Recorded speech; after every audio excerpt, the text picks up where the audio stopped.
Evangelio según San Marcos, capítulo 11. Este es un pasaje en el que nos encontramos con un cuadro de Jesús muy diferente al que la mayoría de las personas tienen de él. Aquí nos encontramos con un Jesús que maldice una higuera porque no tenía frutos. Un Jesús que inmediatamente después entra en el edificio del templo de Jerusalén y comienza a echar fuera a todos los vendedores de animales para el sacrificio, a volcar la mesa de los cambistas. La pregunta es, ¿cómo nosotros conectamos a ese Jesús de Marcos capítulo 11 con aquel otro Jesús que permitía que los niños se acercaran a él para bendecirlo? Aquel Jesús que resultaba sumamente atractivo para muchos despreciados de aquellos días, los leprosos, las prostitutas, los publicanos. La verdad es, mis amados hermanos, amigos que están aquí en esta mañana, la verdad es que mientras más de cerca miramos este texto, más cuenta nos damos que la actuación de Jesús en aquel día era perfectamente consistente con lo que leemos de él en el resto de los evangelios. Y lo que es todavía más crucial, también nos damos cuenta que este pasaje contiene enseñanzas más profundas que las que se ven a simple vista. Y algunas lecciones que son extremadamente importantes para nosotros hoy. Y de paso, cuando digo para nosotros hoy, me refiero a todos nosotros, incluyendo los miembros de Iglesia Bíblica del Señor Jesucristo. Así que si tú invitaste a alguien a venir a la iglesia para escuchar en esta mañana la palabra de Dios, por favor, miembro de Iglesia Bíblica del Señor Jesucristo, no cierres tu oído. Porque lo que vamos a hablar en esta mañana tiene que ver contigo también. Este es un evento que marca el principio del fin del ministerio terrenal de nuestro Señor Jesucristo. En esta misma semana, 4 días más tarde, Jesús sería arrestado, sería rápidamente juzgado en la madrugada, crucificado el viernes en la mañana en una cruz en plena celebración de la fiesta de la Pascua. Como todos ustedes saben, los judíos celebraban 3 grandes fiestas durante el año. Una de ellas era la fiesta de la Pascua, y en esta época miles y miles de personas, de peregrinos que venían de todas partes del mundo, llegaban a la ciudad de Jerusalén, a tal punto que las autoridades religiosas tenían que emitir un decreto para extender temporalmente los límites de la ciudad, hasta incluir las aldeas de Betania y de Betfagé. El relato comienza con la famosa entrada triunfal de Jesús en Jerusalén, el conocido Domingo de Ramos. Eso nos narra Marcos en los versículos 1 al 11. Y Marcos incluye una nota al final de esta porción, de esta sección, que nos provee una clave para entender todo lo que nosotros vamos a ver en la mañana de hoy. Si ustedes notaron cuando Lester leyó en Marcos capítulo 1, el versículo 11 dice: y entró Jesús en Jerusalén y en el templo, y habiendo mirado alrededor todas las cosas, como ya anochecía, se fue a Betania con los 12. Jesús echó un vistazo general a lo que estaba sucediendo en el templo, y como veremos en un momento, hubo algo allí que llamó poderosamente su atención. Pero ya era tarde, dice el texto, y decidieron regresar a pasar la noche en la aldea de Betania. Eso ocurrió el domingo de la semana de la Pasión. El lunes en la mañana Jesús regresa con sus discípulos a Jerusalén, y es entonces cuando ocurre ese extraño encuentro entre Jesús y un árbol de higuera, versículo 12.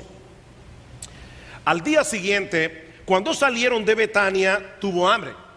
Y viendo de lejos una higuera que tenía hojas, fue a ver si tal vez hallaba en ella algo. Pero cuando llegó a ella, nada halló sino hojas, pues no era tiempo de higos. Entonces Jesús dijo a la higuera: nunca jamás coma nadie fruto de ti. Y lo oyeron sus discípulos. ¿Qué es lo que está pasando aquí? Algunas personas dicen: parece que definitivamente a Jesús no le gustaban los higos, o tal vez les gustaban demasiado, que en ese momento, al no encontrar ninguno, maldijo la higuera. ¿Qué es lo que está pasando aquí?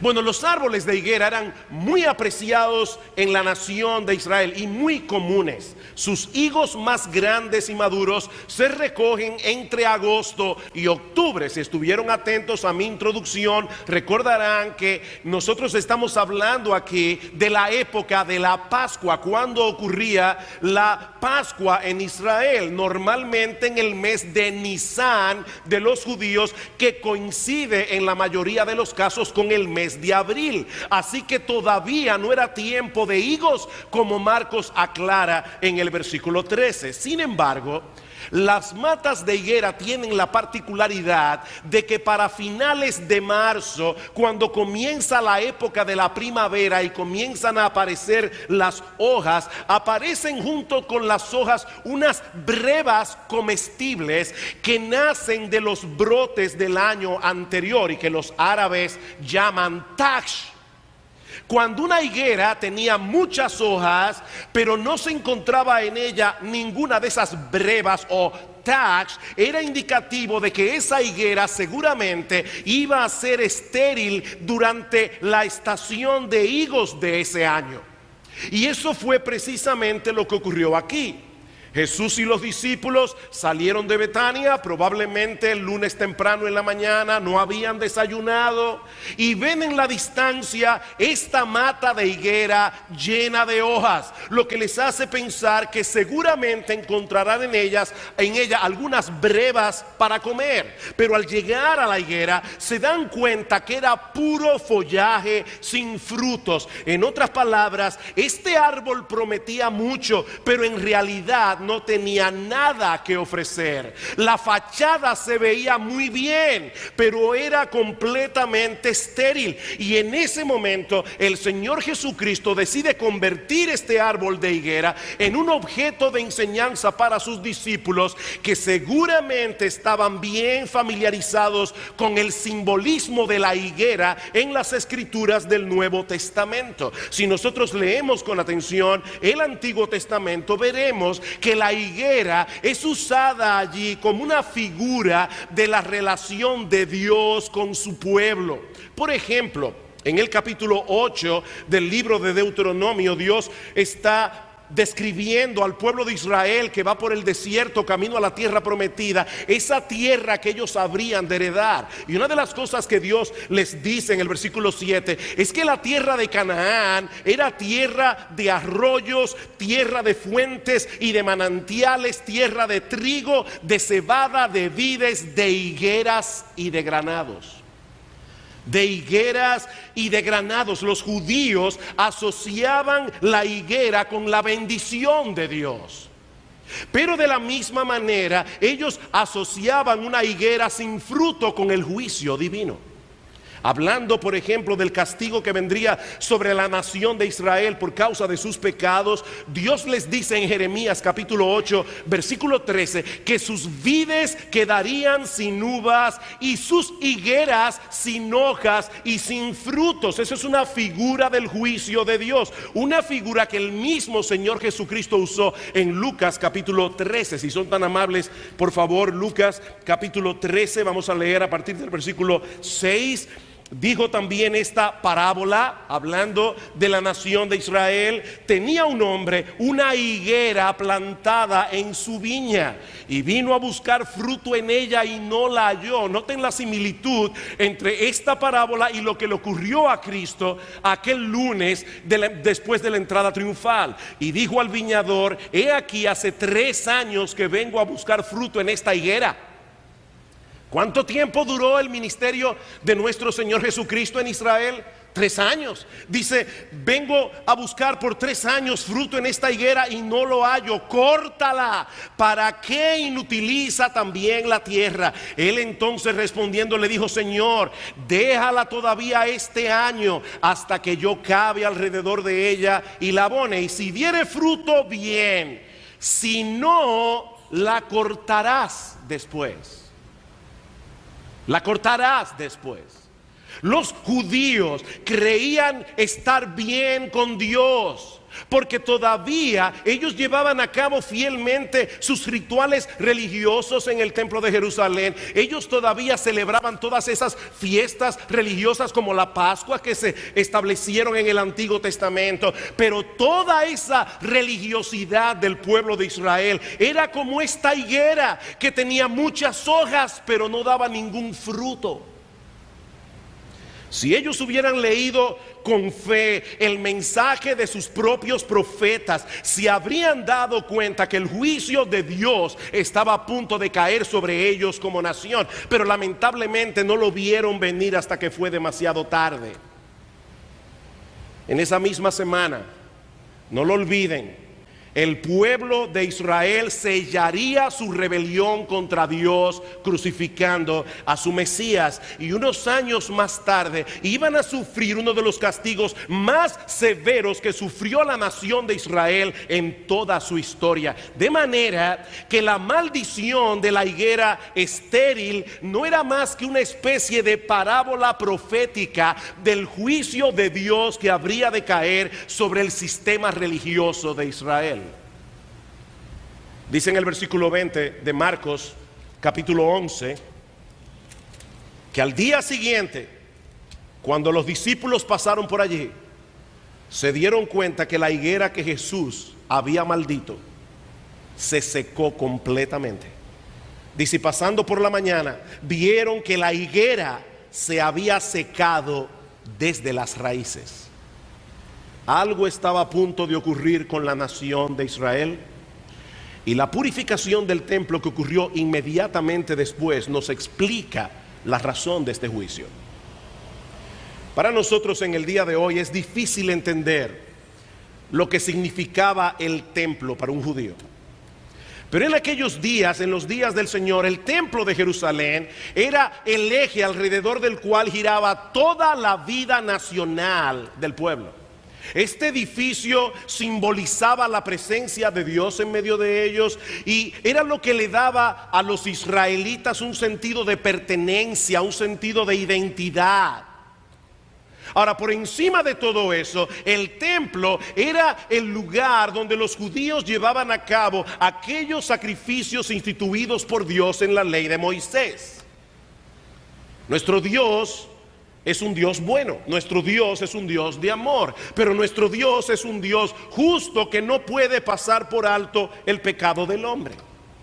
Y Él en su justicia y en su amor diseñó un plan de redención a través de la encarnación y muerte de su propio Hijo, nuestro Señor Jesucristo. Así que todos esos sacrificios que los judíos llevaban a cabo en el templo anunciaban de antemano la venida del Hijo de Dios y su sacrificio en la cruz del Calvario. Como dijo Juan el Bautista, Él era el Cordero de Dios que quita el pecado del mundo.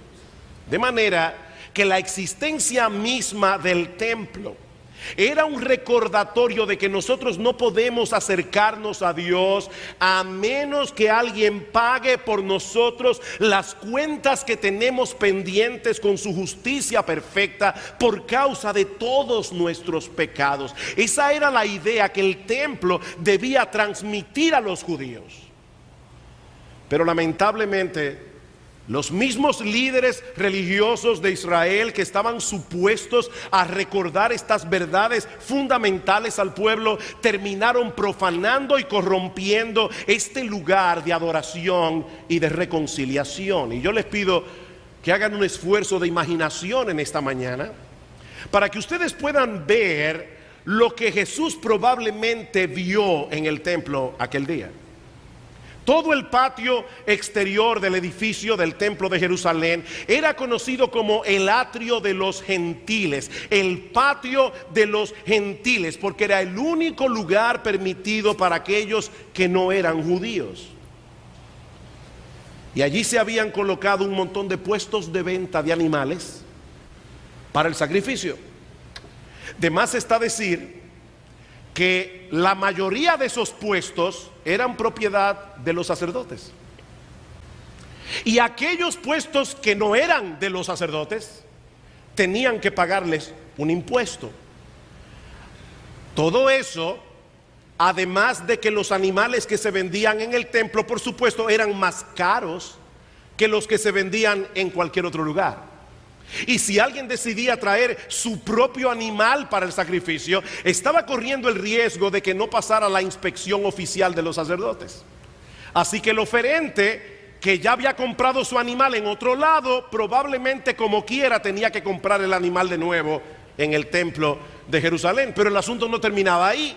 Todos esos peregrinos que llegaban a la ciudad para adorar de otras partes del mundo, desde otros países, tenían que cambiar sus monedas, porque los sacerdotes no aceptaban pagos en el templo con monedas extranjeras. Y por supuesto, como ustedes se pueden imaginar, la tasa oficial que se cobraba en el templo era superior a la tasa que se podía encontrar en cualquier otro sitio. En otras palabras, mis hermanos, la religión en Israel había llegado a ser un negocio redondo, sobre todo para sus líderes. No hay nada nuevo debajo del sol. La religión sigue siendo un negocio. Solamente hay que prender algunos canales de televisión y ver algunos de estos evangelistas de la prosperidad que prometen villas y castillas a todo el que lleve sus ofrendas a la iglesia. No hay nada nuevo debajo del sol. Cuando Marcos dice en el versículo 11 que al final del domingo de Ramos el Señor había entrado en el templo y había mirado todas las cosas a su alrededor, ¿recuerdan? Muy probablemente era esto que se refería. La maldición de la higuera no ocurrió en un vacío. Jesús estaba profundamente indignado con todo lo que estaba sucediendo allí. Lo que nos lleva de la mano a la purificación del templo, versículo 15. Vinieron pues a Jerusalén, y entrando Jesús en el templo comenzó a echar fuera a los que vendían y compraban en el templo, y volcó las mesas de los cambistas y las sillas de los que vendían palomas, y no consentía que nadie atravesase el templo llevando utensilio alguno. El templo parecía en esa época cualquier otra cosa menos un lugar en el que los hombres podían encontrarse con Dios y reconciliarse con Él. Era una plaza de mercado. Versículo 17. Y les enseñaba diciendo, y aquí está, mis hermanos, la clave de este pasaje. Y les enseñaba diciendo: ¿no está escrito, mi casa será llamada casa de oración para todas las naciones? Mas vosotros la habéis hecho cueva de ladrones. El Señor está mezclando aquí dos pasajes del Antiguo Testamento, y es importante que nosotros veamos esos textos en su contexto, porque el judío conocedor de las Escrituras iba a entender rápidamente a qué se estaba refiriendo el Señor. Cuando un judío citaba las Escrituras, generalmente estas personas podían asociar el contexto. Es como en el día de hoy, cuando tú le dices a un norteamericano, tú le mencionas Vietnam, ya no tienes que decirle más nada. Ellos saben que tú te estás refiriendo a la guerra de Vietnam. Bueno, cuando se citaba una porción de un pasaje del Antiguo Testamento, el judío promedio, conocedor de las Escrituras, inmediatamente asociaba ese pasaje con todo su contexto. La primera cita se encuentra en Isaías capítulo 56, y allí se anuncia explícitamente que el propósito de Dios con el templo era atraer a personas del mundo entero para que conocieran al Dios vivo y verdadero. Dice en el versículo 6 de Isaías 56, escuchen: y a los hijos de los extranjeros que sigan a Jehová para servirle y que amen el nombre de Jehová para ser sus siervos, yo los llevaré a mi santo monte y los recrearé en mi casa de oración. Sus holocaustos, sus sacrificios serán aceptos sobre mi altar, porque mi casa será llamada casa de oración para todos los pueblos. Para todos los pueblos. Mis hermanos, cuando Dios llamó a Abraham para hacer de él una gran nación, en Génesis capítulo 12, el Señor le expresó claramente que su propósito era bendecir a todas las familias de la tierra. Israel nunca estuvo supuesto a ser una nación exclusivista. Israel estaba supuesto a ser el instrumento a través del cual el nombre de Dios sería dado a conocer a todas las naciones. Pero Israel había perdido de vista por completo su razón de ser, a tal punto que ese patio reservado para los gentiles, ellos lo habían convertido en una plaza de mercado. Ahora, el otro pasaje que usa el Señor aquí se encuentra en el capítulo 7 del profeta Jeremías, y este es más contundente que el anterior. Dice en el versículo 4 de Jeremías capítulo 7: no fiéis, escuchen hermanos y amigos este texto porque es muy importante, no fiéis en palabras de mentira diciendo: templo de Jehová, templo de Jehová, templo de Jehová es este. Jeremías está anunciando un mensaje de juicio contra la nación de Israel por causa de sus pecados. Pero ellos pensaban que eran inmunes al castigo de Dios porque contaban con la bendición de tener el templo en medio de ellos. En otras palabras, el templo se había convertido para ellos en una especie de talismán que los protegía del castigo divino. Y ahora escuchen lo que sigue diciendo Dios en el versículo 8. He aquí vosotros confiáis en palabras de mentira que no aprovechan, hurtando, matando, adulterando, jurando en falso e incensando a Baal y andando tras dioses extraños que no conocisteis. Vendréis y os pondréis delante de mí en esta casa sobre la cual es invocado mi nombre, y diréis: librados somos para seguir haciendo todas estas abominaciones. Es cueva de ladrones delante de vuestros ojos esta casa sobre la cual es invocado mi nombre. ¿Se dan cuenta, hermanos, qué es lo que está pasando aquí? El problema no era simplemente que los judíos y sobre todo los líderes religiosos de Israel estaban robándole al pueblo a través del negocio que tenían en el templo. El problema era mucho más profundo. Es que ellos estaban haciendo todo eso, ellos estaban engañando al pueblo, ellos estaban robando, pero se sentían protegidos por estar en el templo. En la ciudad de Jerusalén había muchas cuevas a su alrededor, y los ladrones usaban esas cuevas como escondite para escapar de la justicia. En vez de acudir al templo para arreglar sus cuentas con Dios, para arrepentirse de sus pecados, estos judíos se estaban escudando detrás de sus rituales religiosos para protegerse del castigo de Dios. Se ocultaban detrás de una fachada de religiosidad para seguir viviendo sus vidas como les diera la gana. Ellos habían convertido el templo en una cueva de ladrones. Mi amigo, déjame hacerte una pregunta. ¿Cómo crees que lucen las personas que viven sus vidas de espaldas a Dios? Cuando tú piensas en una persona que vive su vida de espaldas a Dios, ¿qué tipo de personas tú tienes en mente? ¿Tú piensas que todas ellas son ateas? o abiertamente inmorales, porque según este pasaje eso no es así. Mucha gente religiosa y de paso mucha gente evangélica y tal vez algunos miembros de Iglesia Bíblica del Señor Jesucristo se encuentran tan lejos de Dios como el más depravado de los hombres. Escuchen, mis hermanos, esta advertencia del Señor Jesucristo en Mateo capítulo 7. No todo el que me dice Señor, Señor entrará en el reino de los cielos, sino el que hace la voluntad de mi Padre que está en los cielos. Muchos me dirán en aquel día: Señor, Señor, ¿no profetizamos en tu nombre? Y en tu nombre echamos fuera demonios, y en tu nombre hicimos muchos milagros. Y entonces les declararé: nunca os conocí, apartaos de mí, hacedores de maldad. Mis hermanos, este pasaje es sencillamente aterrador.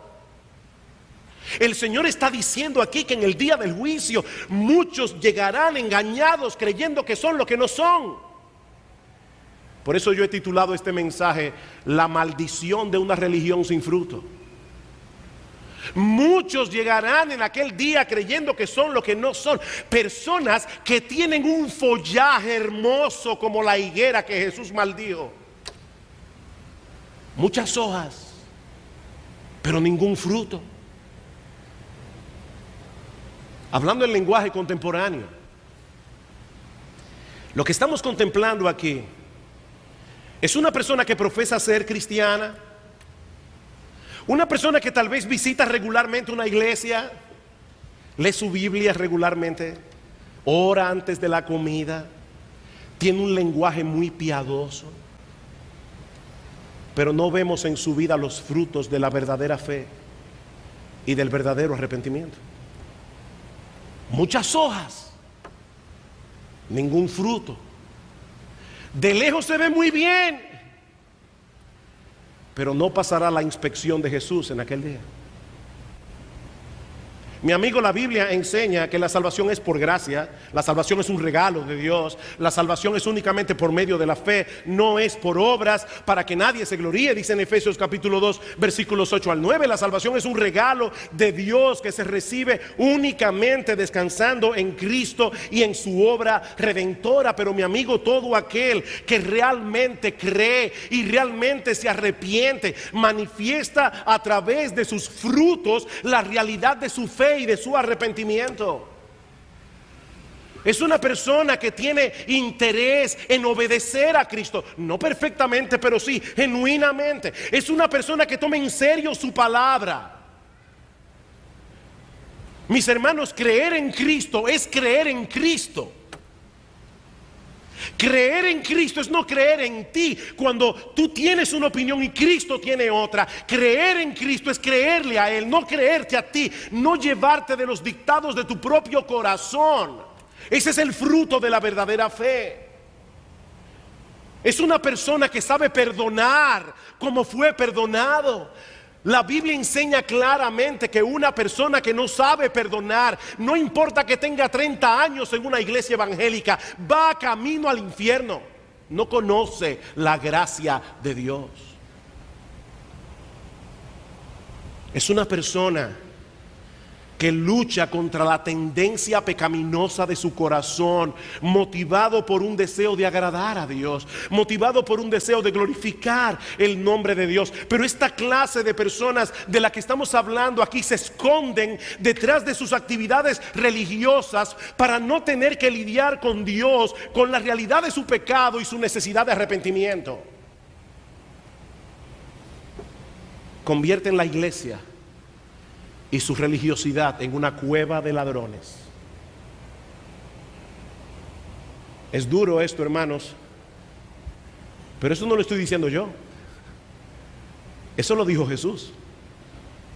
Eso lo dijo Jesús. Y en otro lugar le dijo a los líderes religiosos de Israel: este pueblo de labios me honra, mas su corazón está lejos de mí. ¿Ven ustedes, mis amados hermanos, cuál es el meollo de este asunto? Este texto no se trata de un lugar físico, se trata del corazón. Estas personas estaban en el lugar correcto, haciendo las cosas correctas, diciendo las palabras correctas, pero el deseo de exaltar el nombre de Dios, el deseo de buscar la gloria de Dios, no era lo que dominaba sus corazones. Noten lo que sigue diciendo Marcos en el versículo 18. Y lo oyeron los escribas y los principales sacerdotes y buscaban cómo matarlo, porque le tenían miedo, por cuanto todo el pueblo estaba admirado de su doctrina. Ellos no estaban indignados por lo que Jesús hizo en el templo. Ellos no estaban indignados porque veían a Jesús como un blasfemo. Ni siquiera manifiestan desacuerdo con la teología de Jesús o con la forma como Jesús interpretó ese pasaje de Isaías o ese pasaje de Jeremías. No, la razón por la que querían matar a Jesús era el temor de que las multitudes se fueran detrás de él y ellos perdieran su posición de prestigio, ellos perdieran su poder, su autoridad y por supuesto comenzaran a perder clientes.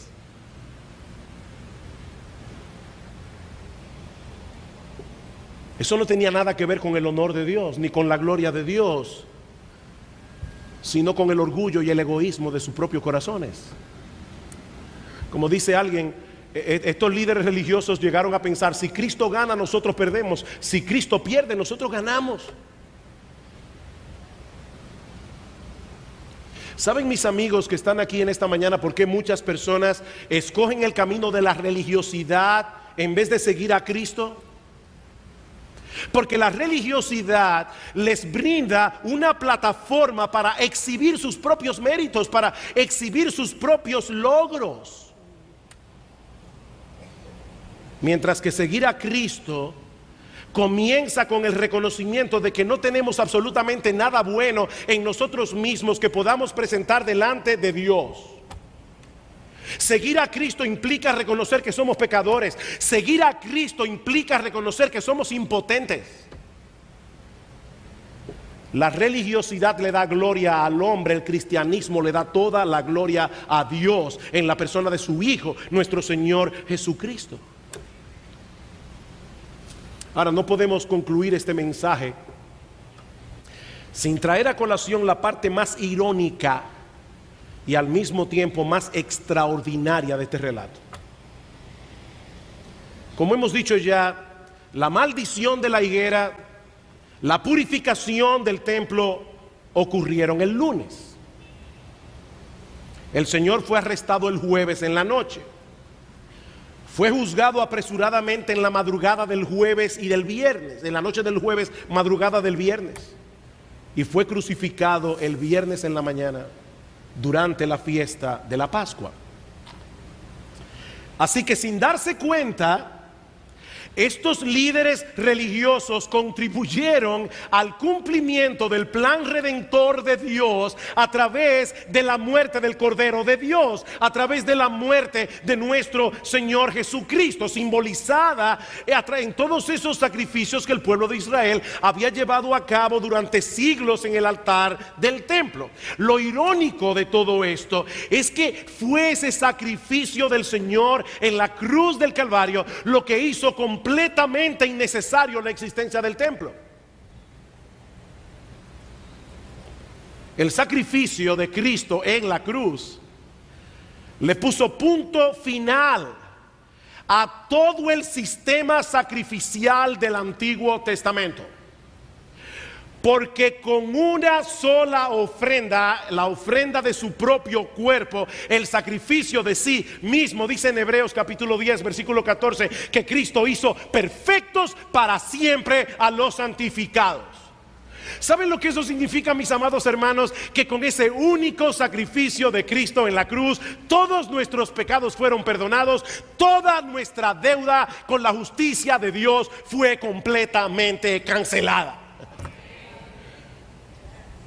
Consumado es, dijo el Señor, La deuda está saldada. La higuera que Cristo maldijo en aquel día, dice en el versículo 20, se secó desde las raíces. Y lo mismo ocurrió con ese sistema religioso que esta higuera simbolizaba. Unas décadas más tarde, en el año 70 de nuestra era, el templo de Jerusalén fue completamente destruido para no volver a ser reedificado nunca más, tal como fue profetizado por el mismo Jesús en Mateo 24:2.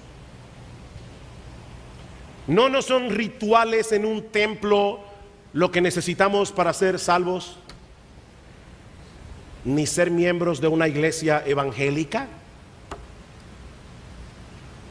Es confiar únicamente en el sacrificio perfecto que nuestro Señor Jesucristo llevó a cabo en la cruz del Calvario, muriendo en lugar de pecadores, para que todo aquel que en Él cree no se pierda, mas tenga vida eterna, como dice el conocido texto de Juan 3:16. Mi amigo, ¿en qué descansa tu esperanza para cuando te toque partir de este mundo? ¿En qué estás descansando tú? ¿En tu decencia? ¿En tu religiosidad? ¿En que eres evangélico? ¿En que lees tu Biblia todos los días? ¿O en la persona de Cristo y su obra de salvación en la cruz del Calvario?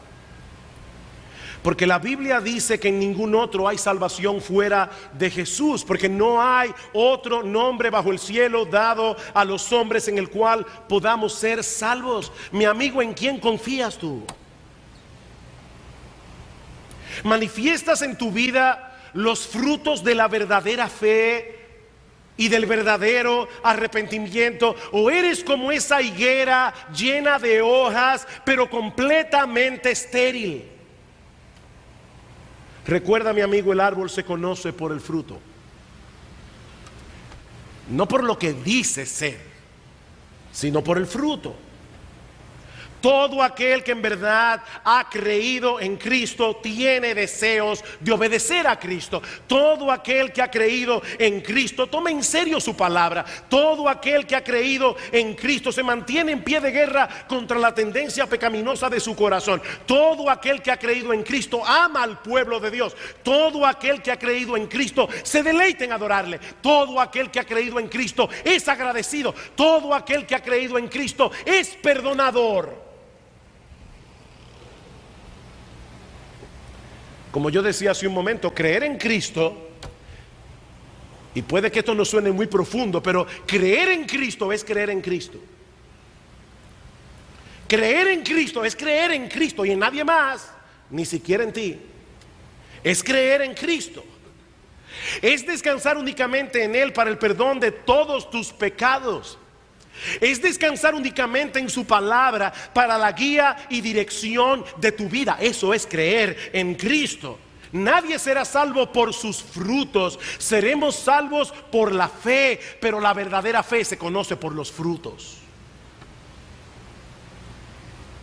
No todo el que me dice Señor, Señor entrará en el reino de los cielos, sino el que hace la voluntad de mi Padre que está en los cielos. Es mi oración que el Señor bendiga abundantemente su palabra en este día,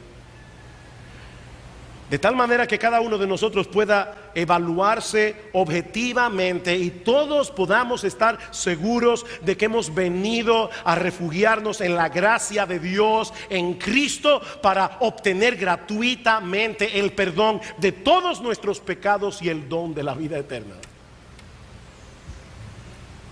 Mi amigo, las puertas de la salvación están abiertas de par en par delante de ti, si confías únicamente en Cristo para el perdón de todos tus pecados. Si descansas únicamente en Cristo para que Él gobierne tu vida, para que Él sea tu Salvador y para que sea tu Señor. Oh, que el Espíritu Santo bendiga abundantemente su palabra.